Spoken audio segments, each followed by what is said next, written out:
Take a cantankerous pig, a greedy land baron, the colorful residents of Milagro, New Mexico, and just a dash of magic. And you have the ingredients of the new comedy by Robert Redford, The Milagro Beanfield War. The story centers on Joe, one of the residents of the poor little town of Milagro, who decides to divert government water to irrigate his tiny bean field.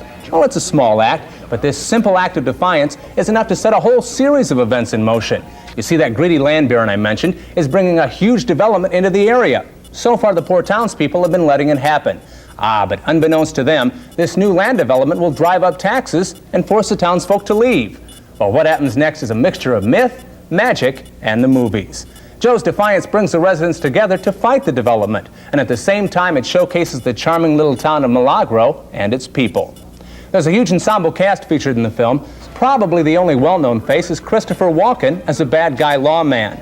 But nobody really stands out, and that's as it should be. Each actor works as part of the group, but still they manage to make their own character unique and memorable.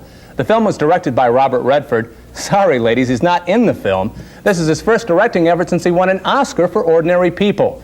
Redford paints the Milagro Beanfield War with sweeping vistas of the countryside and simple portraits of the townspeople. Oh, by the way, Redford included a private joke in the film meant for his good friend Paul Newman. I don't want to give it away, but it takes place in the general store and involves a bottle of salad dressing. Paul Newman and salad dressing. Well, you can probably figure it out. The Milagro Beanfield War is a little slow in spots, and while the plot is not really the most important part of the movie, it's more a look at the town of Milagro and the people who live there. There's a great sense of people and place in the Milagro Beanfield War, and there are people and place I enjoyed visiting. So out of a possible 10 ticket stubs, I'm giving the Milagro Beanfield War 8. I'm Steve Wyatt for Newswatch 28 Tonight.